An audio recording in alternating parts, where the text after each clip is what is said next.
Hi, my name's Dave Loomis, and I'm the Executive Director of the Institute for Regulatory Policy Studies here at Illinois State University. The Institute was founded in 1997 with a threefold purpose: to support our master's degree program in electricity, natural gas, and telecommunications economics, to do public education and outreach, and to do applied research in public policy matters. As part of our education and outreach mission, we've created these video podcasts. And each month we're going to sit down with a key policy decision maker in Illinois that helps shape the innovative regulatory environment that we have here in Illinois. So I hope you enjoy each one. Thank you. Well, here with Tom Wolf, Executive Director of the Energy Council of the Illinois Chamber of Commerce. And Tom, thank you for coming in. Could you describe your title and a little bit about your organization? I'm the Executive Director of the Energy Council at the Illinois Chamber of Commerce. Our council is made up of companies that transmit, transport, or generate energy, or are involved in the energy portfolio: law firms, engineering firms, universities like Illinois State. Well, what is the mission of the Energy Council? What does it do? Well, we're trying to, as part of the Chamber, we like to get our members engaged in the issues they care about the most, and Illinois has a lot of energy issues, and a lot of companies who are engaged in the energy portfolio. So we're there to advocate and educate on behalf of energy companies to make Illinois the best state possible for energy. So under advocacy, we're in Springfield, sometimes Washington, talking about the issues that matter most to our members. On education, we're talking to people across the state, business leaders, media, editorial boards, about education about energy and how it works and where it comes from, because policymakers and the public can't make good choices about energy unless they know a little bit more about where it comes from, how it gets there, and why it costs what it does. You have a lot of diverse members in the Energy Council, and I'm sure they don't always see eye to eye. How do you deal with that? Yeah, I call it the dance, but I'm a good dancer, so I got that going for me. Though my wife might disagree with that, but that's a different issue. No, we have a lot of different policy ideas. My members don't agree on a lot, but they do agree that a diverse supply of energy, a cost-competitive supply of energy is important, and a regulatory structure or a legislative structure that breeds, that's what I'm looking for, certainty. You don't want surprises along the way, because when energy companies make decisions, they make them for decades, 8, 10, 20 years out, and when policy changes or regulatory changes happen, it makes their life more difficult. So I'm able to find enough common ground with my members to try to create that atmosphere so they can all be successful. So you're executive director. Could you describe your educational background and kind of what brought you to this position?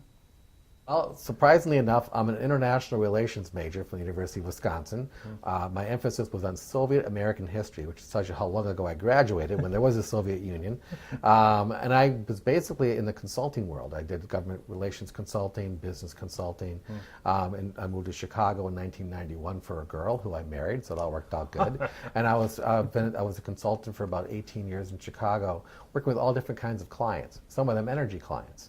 And as I got toward 2008 and the job came up, this Energy Council was created with about 10 members.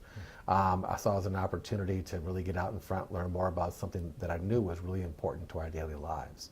And now we have over about 70 members of the Energy Council. We've grown, and now the Chamber has the bandwidth to really deal with energy-specific issues in the state, where before the Council we didn't have that. How would you say Illinois is different versus other states? You know, we're unique in a couple ways. One, just in the portfolio of the state. I mean, we're in the middle of the country, so we end up having some infrastructure that other states don't have. Pipelines, obviously railroads that deliver lots of energy, even transmission lines that deliver energy. There's a lot of that because we're in the middle of the country. But it's also because we have the most nuclear of any state in the country. We have more nuclear power plants, 11 reactors in 6 sites. We're still a big coal state. We're number 4 in wind. We're number 3 in ethanol. We have oil coming from Canada. There's a lot of activity going on in Illinois, and soon we could be having hydraulic fracturing in the southern part of the state producing oil and gas. So there's a lot of different energy activities happening, which keeps me very busy. Yeah. In particular, in energy markets, Illinois has moved from rate of return regulation to a competitive market. What would you see as challenges historically for Illinois as we moved from regulated to more competitive markets? Well, first, I think the challenges are totally overwhelmed by the benefits. Before this happened, I'm sure you've heard from other speakers, that we had billboards in Wisconsin saying, you're leaving a state that has low electricity rates compared to Illinois. And now it's just the opposite. We have incredibly competitive electricity rates now that we're more competitive in a competitive environment, and businesses are staying here. I had one member of mine who uses a lot of electricity who thought that the legislative change in 1997 was the only good thing the legislature's done in the past 15, 20 years. But you can imagine from a refinery point of view, you're spending that much money a month on electricity, and you have a competitive market, and someone's knocking on your door and saying, I can do it better. That is important to them, and that keeps them running and saving money and making sure the costs are competitive. There are some challenges with that. We've had to obviously work through those challenges in terms of people getting used to the idea that they're buying their electricity like they're buying their cable. Mm-hmm. They're not used to that, but they weren't used to buying their cable, or used to paying, it was always Ma Bell in 1984, and then it wasn't. So the consumer has to grow up a bit and realize that you do have a choice about where you get your electricity from, and you can make those choices and make them well, but buyer beware, you have to look at the fine print and look at those opportunities. In recent times, we've done municipal aggregation here in Illinois. Could you describe what municipal aggregation is, how it works, and whether you think it's been successful? There was a time where most of the electricity that was bought competitively was my members, the big businesses and small businesses, and most individual consumers, us in our homes, didn't really have many choices. Well, more alternative retail electricity suppliers hit the market, and they found a way to aggregate municipalities, so that taking the single family homes, the apartment buildings, maybe small businesses of a community, let's say Bloomington or Normal or Quincy or Oak Park or Evanston, and by aggregating those into one market, they could sell them as a whole, as a customer base, to an alternative retail electricity supplier. And there go get better deals for all of their customers. Mm-hmm. Or that was the theory. And that theory worked. I think 600 communities throughout Illinois have an aggregation plan right now. Mm-hmm. And that's really only the last 4 or 5 years they've had that, and most of those in the last 2 or 3. Mm-hmm. And ultimately, that's provided a lot of savings to consumers. But the market changes as we go, so how that changes moving forward, does that aggregation stick? Do we stick with that plan? Do we go in other directions? That's unclear at this point. Yeah. How about hydraulic fracturing? You've been involved in that debate. Could you discuss the legislation that passed, how that came about, and where we've been since then? You got an hour for this? Well, very quickly, this came up about the need for regulations specific to hydraulic fracturing in the summer of 2012, the 2012 session. We couldn't come to a compromise with the environmental community or the AG's office or the legislature, so it got bumped to 2013. And basically at that point, people sat around the table to try to figure out how we get hydraulic fracturing to come to Illinois in a regulated environment that protects the environment and protects the people. The environmental community participated in those because they couldn't get a moratorium passed. Their original idea in 2012 was to ask for a 2-year moratorium. In 2013, they realized they didn't have a chance for a moratorium, so they came to the table, I think smartly, to make sure the regulations that were in place were the most stringent they could possibly be. So at the end of the 2013 session, we did get legislation passed, about 115 pages of legislation with a lot of detail about how to use water, how to protect the environment, health issues, all those things that can be that are issues around hydraulic fracturing. And the governor signed it in June of 2013.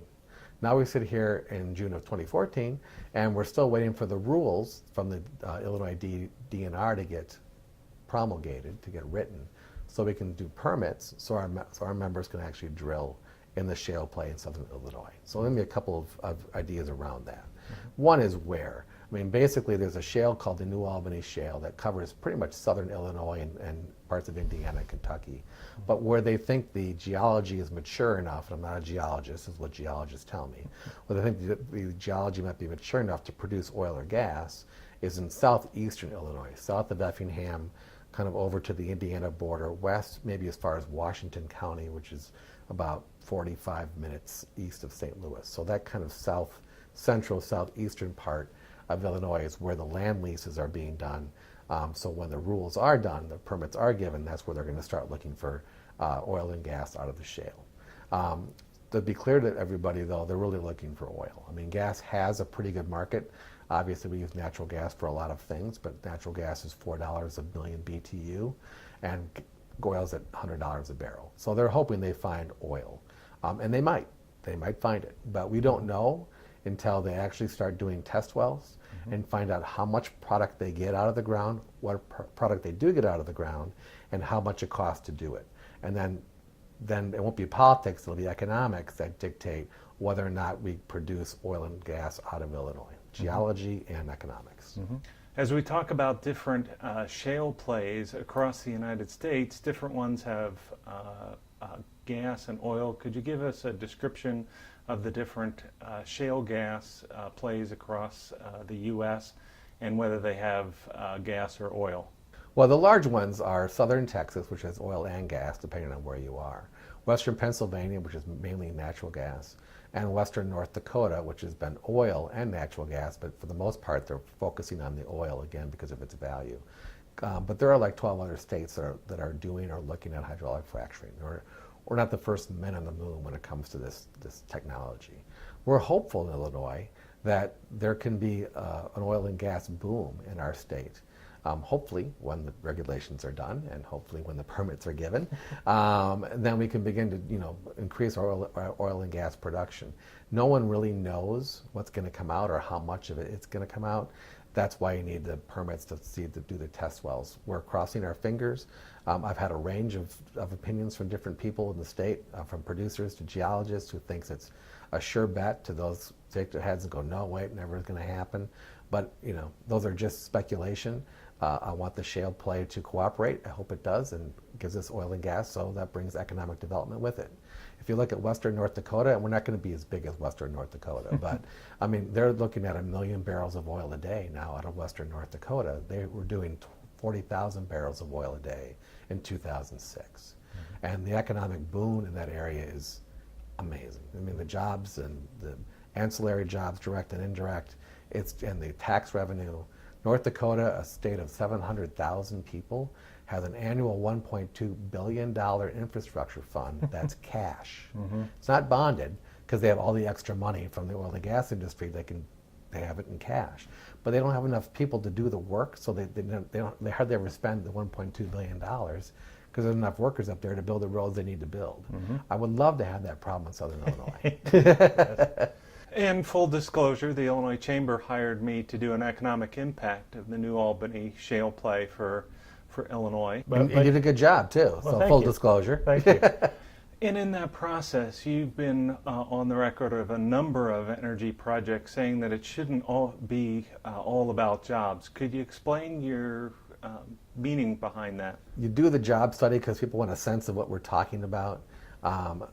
And that's what politicians want, that's what the agencies want, that's what the media wants, and you're curious about what might happen. But as the Energy Council, as a chamber, looks at energy policy, we look at our philosophy is a little bit different. Energy is so important to our overall economy. Everything that we do to live, work, and play revolves around energy, and our economy revolves around the ability to have a cost-competitive, reliable supply of energy. So therefore, we don't think the energy jobs are the number one thing to think about. They're important, but we think more important, if you look at every single individual project, it should be based on two other things first. And one is the need for the actual energy, so the market value of it. And then secondly, the environmental impact it has. So let me go through hydraulic fracturing as we went through the discussion. When we were thinking about this legislation a couple of years ago. Is the product needed? And we certainly think that oil and gas is still needed in the market. We rely so much on natural gas and oil for our energy need that we think that product has a market. Two, environmental impact.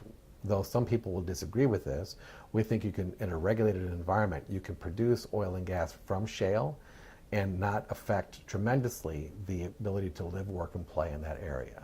Does it change the area? Absolutely. You definitely have drilling, and you have trucks, and you have other, lots of more people working, and that changes the area, but it doesn't necessarily affect the land you live on, the water you drink every day, and the air quality. We think it can be done that way. So then third was the jobs. Yes, it does provide jobs as well. Give me another example of something we were against. the Taylorville plant that was proposed in Taylorville that would take coal to natural gas to electricity. That was proposed a couple years ago, and it was just a very expensive product. And we didn't think it really had any intrinsic value to build. It would have created a lot of jobs. But we're an energy exporter in Illinois right now. Sorry, an electricity exporter in Illinois right now.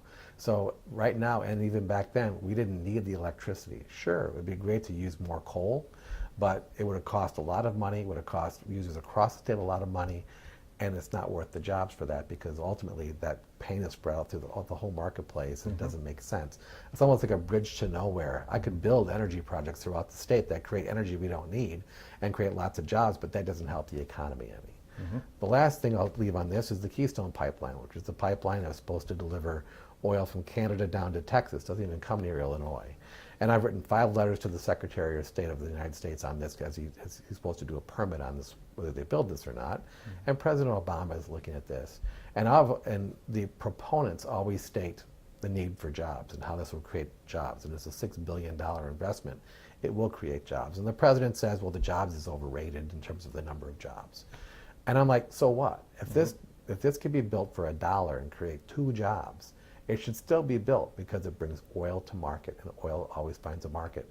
It might as well come to our country, where the refineries are well positioned, well maintained, most environmentally effective. You'd rather have it come there than to China and other places. So it's not just about the jobs, it's about the need for the energy and the environmental impact. One recent piece of legislation that passed was the Illinois Infrastructure Modernization Act, or the Smart Grid Act. Could you explain what that is and what that does?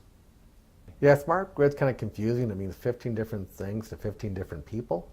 But I always look at it as a consumer, how it affects me. So I tell 2 stories, and one is about service. And currently, the only way ComEd or Ameren knows now when my electricity is off is if I call them, which in 2014 seems incredulous, but that's how it works. And if I'm not home and I don't know it's off, they don't know it's off, I don't know it's off. So they get 15 phone calls when there's an outage. They don't know where to send people. They kind of have an idea of where it's going, but they really don't know until they get people out there. And as you know, they send out these service trucks from all over the country that happen to be in the area, especially with a big storm. They don't know where they're going. They're running blind. Well, one of the things with smart meters is, smart grid, is that they'll have a smart meter outside your home or business, and that meter is linked wirelessly to the mothership, ComEd or Ameren, and they have this huge board, a huge screen with all these hopefully green lights on it. And when the lights start turning red, they see that power is out at that location. So they'll know immediately where the power is out and who's affected. And so they'll text me. They'll ping me and say, your power's out. And we know it's out, and we're looking at the problem, and they'll start updating me and my neighbors about what's going to happen next. That gives them 2 abilities: the ability to know exactly where it is, so they can send the the repair folks, exactly where they need to go, and they can reroute the energy potentially around other transformers that they're upgrading, so my outage will last a shorter amount of time, or it won't affect as many people. The other thing the smart grid does is the infrastructure. It allows me as a consumer to use energy more efficiently if I choose. So the smart meter not only gives information to ComEd, it also can give information to me as a user. Entrepreneurs will begin to sell you and me and other folks throughout the state applications, software, apps, whatever it is, so we can keep track of what electricity we're using as we're using it. When you think about it, David, the pump at the gas station is the most effective communication device about energy, and the meter in your home today is the worst. A gas pump, you know exactly how much you're spending for the product. It's on every corner in America. You know how much you're spending. You know basically, you know how to use less of it, because you drive less or get a better car, and you pay for it before you use it. Your meter for electricity, you don't know how much you're spending on electricity. You don't pay for it till after it's done, and you have no idea how to use less, because you have no idea how much you're using to begin with. The smart meter changes that dynamic. It will give you the opportunity to plug in, pun intended, to your electricity use, so you can make conscious decisions about, okay, I'm spending this much on electricity, here's how much it costs. I want to turn off certain things to save money, or things will turn off automatically to save money. You'll have more power to control how much energy you use. Now, you might still want to run your dishwasher at 2 in the afternoon because you got a party coming in, but you'll know what that's costing.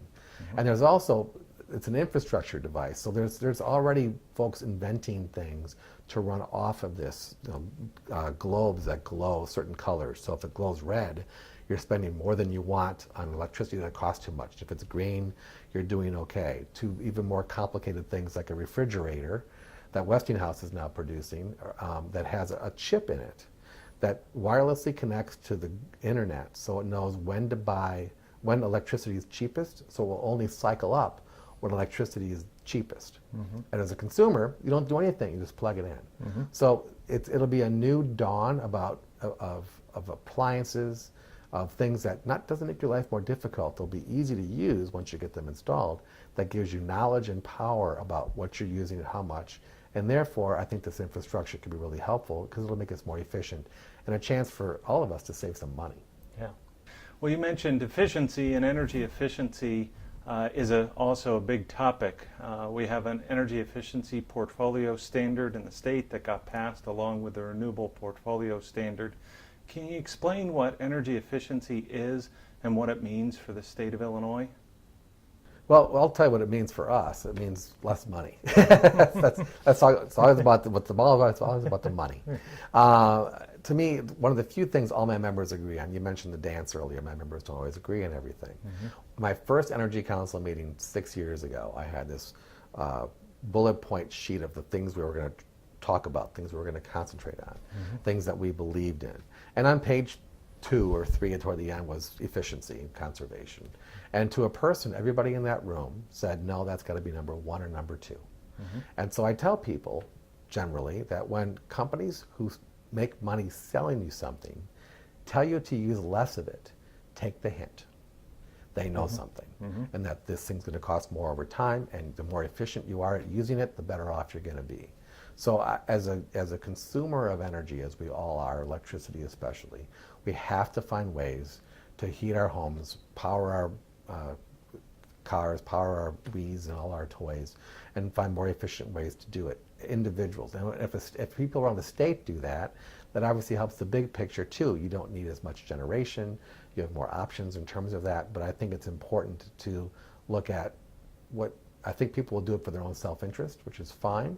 Businesses are already doing it already, and people are getting their homes better insulated, looking at ways to use power better. Again, smart grid infrastructure gives them a chance to use that power better. And I think the efficiency model will really be helpful overall. It seems at times that businesses haven't taken advantage of the energy efficiency opportunities that they have. Could you explain why businesses wouldn't act on that? Change is hard. Bottom line is, as a business looks at its bottom line and looks at what decisions they make, sometimes the harder decision is to do something different because the way it's been done before is safe. So it takes a little bit of, I call it corporate courage, to say to the CEO or COO, hey, I want to go spend X amount of money, return on investments 3 or 4 years, longer or shorter, and here's why. That, and for the COO or the CEO to say, you know what, that makes sense, let's take that risk. That takes a little bit of corporate courage. Now, the ones who have done that have, I think, generally have reaped the benefits of it, and they're more competitive. If you're spending less on your electricity or less on your heat or whatever it is in your business, you've got a better market. You've got a competitive advantage over your competition that's not doing that. So I think businesses are learning that they have to look at energy and the cost of what the money they're spending on energy as something that if they use less, they're a more competitive market. But it does take corporate courage to get there sometimes. Do you have a sense of the industries that are the most energy intensive across Illinois? Steel is big. I mean, any manufacturing really will be usually a very large energy user or natural gas user. But steel, I mean, you talk to the folks who still do steel in the area. There's a plant on the south side of Chicago. They spend a lot of time on a new steel plant, and a good percentage of that time not just doing the building of the plant, but how to make it the most energy efficient plant possible. Capture heat, make it into power. Finding any way possible to save every kilowatt, every megawatt, because they spend so much money on that. They're like I guess the low-hanging fruit, as they like to say. Those companies get it right away. It's companies like the big box they're getting it now, changing lighting, looking at their HVAC, trying to find, looking at their lighting. Walgreens has a net zero store in Evanston that, basically their goal is to make that store create more energy than it uses, and it's a test energy facility. So now the smaller shops, the retail stores are starting to figure this out too. So everybody, and listen, from a steel plant, which uses lots of energy and makes lots of money, that's a big bill for them. But if you're a small mom and pop shop even, if you're spending X amount of percent of your profits on electricity and heat, you want to use less too, so that savings can still be helpful. In addition to energy efficiency, businesses could take advantage of renewable energy or distributed generation. Tell us what's cost effective now and what will be cost effective into the future? Well, the market's kind of saying that nothing's cost effective in Illinois yet. Illinois prices for electricity are pretty low right now, and they've gone up in the past couple months because of the polar vortex and other things. But ultimately, the price has to meet the market. If you're in Massachusetts, if you're in California, actually I've seen it in overseas in Turkey and Israel where people have solar on their roofs to heat their water. That makes a lot more sense when your electricity prices are higher. However, the costs of solar that could go on your home or go on your business are dropping tremendously. The technology is getting better and prices are going up. So I really suspect in Illinois in the next 2 to 5 years, we're going to start seeing that distributed generation, as they call it. Generally, currently, it's solar right now that will go on an individual's roof or a big box roof, and they'll be able to see a return on investment on that. And I think that's ultimately a good thing. People will get anywhere from 10 to 20 to 30% of their power from solar energy on their roof or their yard, or heat their water or run their electricity, and they won't have to pay ComEd or Ameren for that piece of it. There was recently solar legislation that Governor Quinn signed. Can you tell us what that solar legislation does for the state of Illinois? No. Okay. I mean, and I laugh because it just got passed. We did support it, but ultimately it was kind of I'm not an expert at it, but it was an idea of getting some money that was already there, money that was set aside from consumer usage of electricity, set aside to promote renewable energy in the state. And that money was kind of stuck in another kind of vortex in Illinois that couldn't be spent yet. And this freed up to $30 million to be spent specifically on solar power. But there are many other experts in the state that can explain it better than I can. But ultimately, what we're trying to get to in a market is to find a way that Illinois has the most renewable energy, whether it's wind or solar, geothermal, other opportunities that make sense for the state. We're not an island. We're not going to get all our renewable energy from the state. We'll get some wind from Iowa, North Dakota. We might even, use other means to get renewable energy credits from other states. But energy generation does mean jobs, so it'd be good to have some of that in the state. Well, are there any other energy policy issues that you would like to discuss? Well, the big one is the effects of the United States EPA greenhouse gas regulations that came out in June. 600 pages plus 5,000 pages of notes, so I've memorized it all. That fight is going to be going to dictate how Illinois does electricity, mainly electricity, and some heating in the future. It's going to affect a lot of producers of electricity and energy.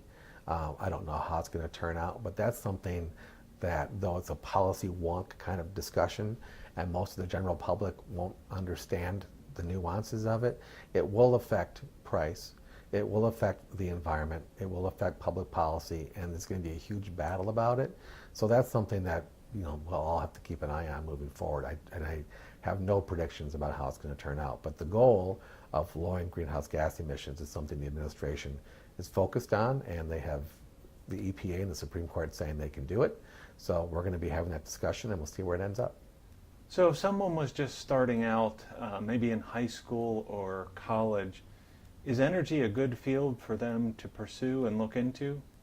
It's not a good field, it's a great field. I mean, the energy world, I talk to high school students once in a while, and I say, if you want to change the world, get into energy. Because if you can make any kind of energy better, you are changing the world. you make coal cleaner, if you invent battery technology, if you make refineries more efficient, if you, any type of investment or invention that you do that saves energy is helping change the world for better.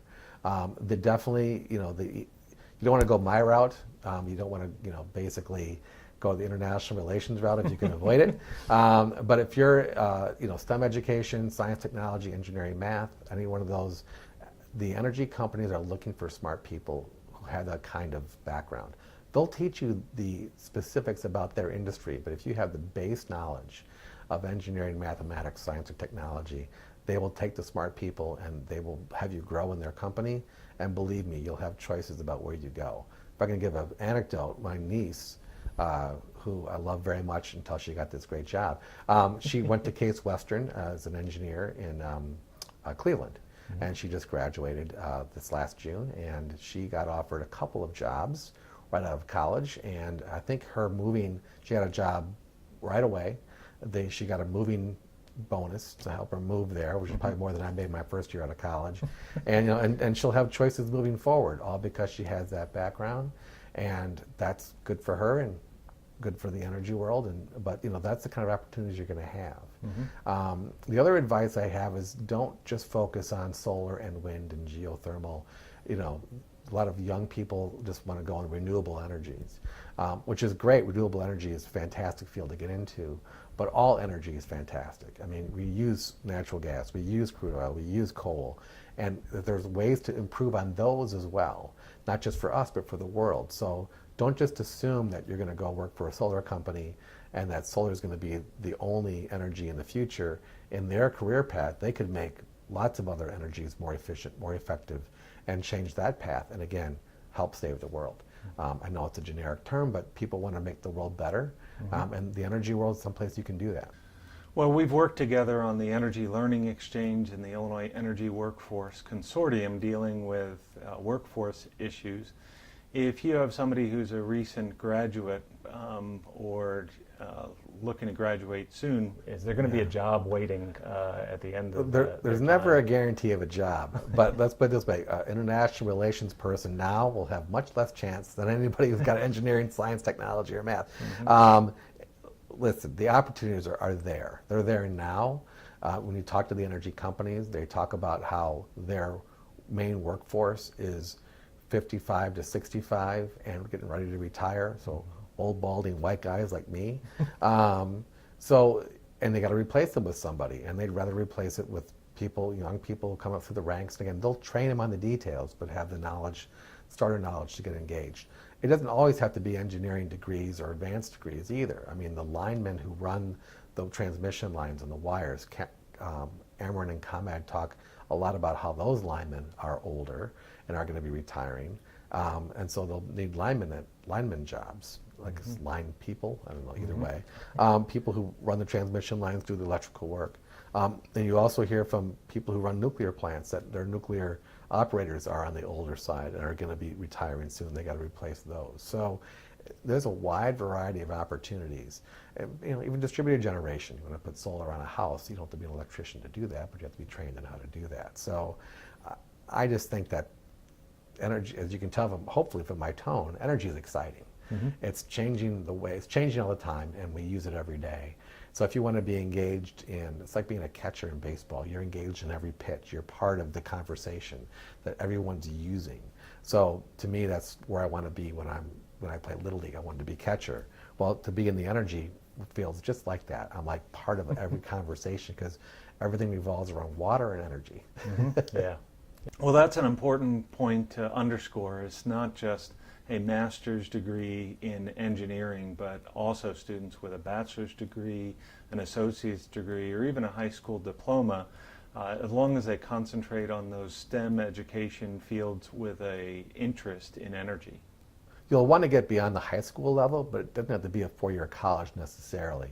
There'll be opportunities for associate degrees, bachelor's degrees. People will go back for the master's later, maybe if it's needed. Companies want to hire smart people, and they'll train them, in what specifically they need.